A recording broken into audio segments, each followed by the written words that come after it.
What is a good research question? That is the most important part in terms of research in your MS and your PhD. Finding a good research problem is the main problem, the main hurdle.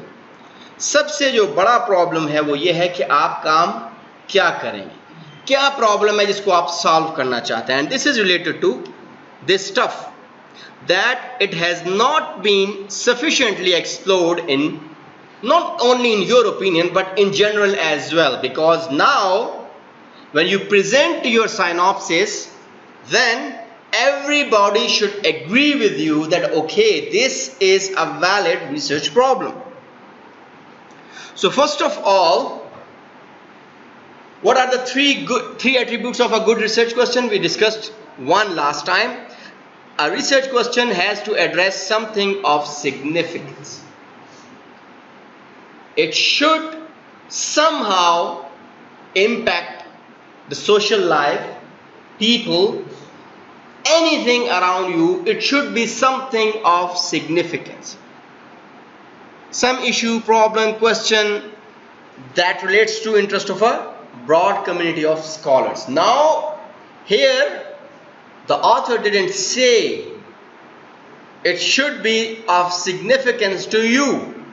No, rather it should be something of significance for scholars, experts of that specific area. Okay, उसके बारे में हमने क्या था, how can we identify whether what we are considering, the topic that we are considering, whether it's something of significance or not. How can we identify it? Okay, so as I said last time, the main source of scholarly information are conferences and journals, but most of the conferences, they are rubbish. Okay, most of them, they have no repute, no value. However, in every field there are some conferences of very high repute. So you have to target those conferences. First of all, you have to target some specific conferences of very high repute in a specific area. Those conferences, their most recent conferences of like last 2 years, they can show you the trends where this specific research community is focusing on. So you should focus on those topics. Then there are some really good magazines. For example, IEEE Communication Magazine for the communication network guys. IEEE Networks, this is another magazine for the network guys. Okay, there are some other such sort of magazines. So magazines give you just sort of glimpse of some basic trends. Those the papers or the article published in magazines, they are not actually the fully like sort of qualified research papers. Most of the time they are actually they provide some glimpse, some introduction of some area of interest or the most recent areas.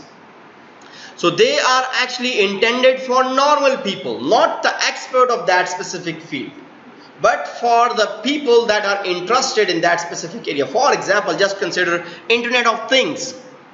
So a graduate student or a wireless or like a network related student, he might or she might be well aware of what is meant by Internet of Things. However, a simple computer science guy, he might not be very well aware of what Internet of Things are.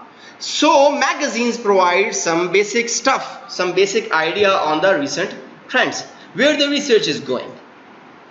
And then there are, beside magazines, there are pure like journals, specific journals for some specific fields. For example, we have IEEE and ACM transactions on networking. For wireless guys, we have IEEE transactions on selected topics on networks or wireless network or so on. Like for every field, there are some specific journals. and some specific bodies as well. For example, IEEE is the organization or association specifically focusing on engineering stuff, on electrical engineering, even computer engineering, all that stuff. Okay, there are some broad categories of publishers like Elsevier or Springer. They are not focused, they have many different journals. Then in those associations or publishers, there are some specific fields, and then there are some specific journals that target some specific topics. So you should first of all get what the information regarding what are the best conferences in my area, what are the best magazines in my area, and what are the best journals in my area. So these are three major resources. There are three major resources that you may use to know whether the topic you are actually interested in is some topic of significance for that specific community or not. Clear? So this is the first thing that you should do. Second thing, it has to be researchable. It should not be something related to futuristic vision or something that you do not have enough resources in your head. For example, if you want to do something regarding quantum mechanics or something like that, that you don't have any resources in terms of like whatever is required. Maybe that might be mechanical resources, that might be scholarly resources, that might be teachers, that might be your advisors that may advise you. Okay, that might be anything that is inaccessible to you or you are unable to manage that stuff. So whenever you decide for a specific topic, you should go for its feasibility, whether it's feasible for me or not. Is it researchable?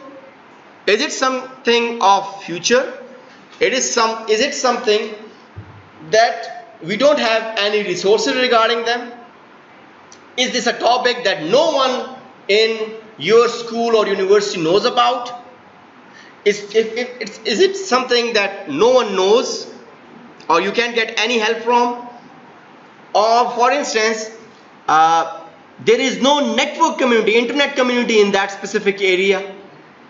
Sometimes, not sometimes, but most of the times, you get information or you get help from the different forums that are actually targeting that specific area. So if there is no such community online, then you need to think, why are you choosing that topic? So it should be something of significance, and if it is something of significance, lots of people should be working on that specific area because it's something of significance. If no one is working in that specific area or no renowned people are working in that specific area, then you should think whether it's something of significance or not. And you should join some communities. For example, there are lots of online communities like what's the name of that community where different scholars come? ResearchGate. Okay, you should use such sort of communities. You should post questions and you should get the answers. You should look at the people, you should look at the projects going on related to your area of research. Okay, so it has to be something researchable, something that you may answer by doing research. For instance, exclude metaphysics. Metaphysics, you cannot get answers or proofs regarding that stuff, or where one don't know where to look for information. You don't have any information, you don't have any journals, you don't have any papers, and you have come across an idea and you say, okay, I should do it. Okay, you can do it, but then you should have enough guts. Okay, if it's a professor, he may start it and he has a lot of resources with him, students, all that stuff, funding, everything, then he may start that stuff. But as a student, if an idea come across your mind and you say, okay, I should start working on that, and you have no information available regarding that specific area, you should better start doing it as a hobby, but for your degree you should focus on what can be achievable in a specific amount or limited amount of time. Okay. Third, it has to address a question that hasn't been definitely answered. As we discussed in the last lecture, that you may think that this is the answer of that specific question, but you are not sure. Until then, this is just your guess. So if a question is definitely answered, if there is already a standard available for that specific technology, then it's better to look for something else. If some question is definitely answered, it means people have done enough work on that and it's definitely answered. So you should stop looking in that area and start looking in some other area. Okay. It should be a question that you can show is not definitely answered. First of all, then you have to show them. For instance, if some guy comes to me and say, I'm working on energy efficiency in cloud, energy efficiency in cloud computing, I'll say there's a hell of work that's already been done in last 10 years in energy efficiency in cloud computing. What new you want to do? Then you should be able to defend yourself. You should be able to prove that the topic or the scheme or the way or the methodology that you are going to use or you want to use is not yet explored in detail, and it is one way where you can definitely come across or you can solve the energy related problems in cloud computing and any other stuff. Okay, so you should, it's your job to prove that whatever you are going to do is worth, it's significant. Okay, there is still something more that can be done, something that can strengthen existing answers. Perhaps taking existing answers and applying them to a different context or set of cases. That's something we already discussed. Taking existing answers and applying them to a different context or set of cases. Like, this is the answer, but this answer has this limitation. So I want to solve this limitation. I want to work to remove or to give a new way in which I can overcome this specific limitation or deficiency. Okay. Another thing, you don't want to reinvent the wheel. Don't reinvent the wheel. Why? And most of the time we are reinventing the wheel. The basic reason is that we do not perform sufficient reading. We do not do sufficient reading, do not perform sufficient literature review. We think, as I told you last time, that when you look at some problem or if you go through some area and the very first thing that comes into your mind, there is a high probability that the same stuff, same answer, same thought has come to other people as well. And if that thing is quite a lot old, like 3 years, 4 years, 5 years, then there is a very high probability, very high chance that people has already explored that specific thought or your idea. Okay? So you should very carefully look at the most related areas of your research field, conferences, magazines, journals. And the worst thing that you may do is to look for like third class conferences, open access, paid, or like non-reputed journals. They should be avoided. You should always go for the highly reputed stuff, because if you are doing something of significance, you are doing something good, You want it to get published in the highest ranked stuff. Whenever you go for third class journals, third class conferences, it means that you know in yourself that your work is not worthwhile. The work that you did is not of any worth, so that's why you chose a low ranked stuff. If you think that your work is really good, and it's not what you think, it is how can you prove it empirically? How can you prove it quantitatively? If you can do it, then you know this is really a good stuff, so I should try at least for the highly reputed conferences or journals.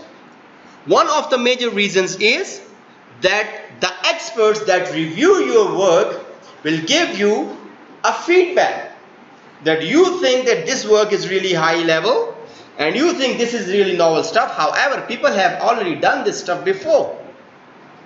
So you know what you are doing and you know the limitations of your research or deficiencies of your research. Okay? So never try to reinvent the wheel. You don't want to simply render what other people have written. That's not research, that's kind of an essay or review. At least it's not a research in terms of your graduate degree. Okay? So whatever topic you choose should be something of significance. It has to be researchable. It has to address a question that hasn't been definitely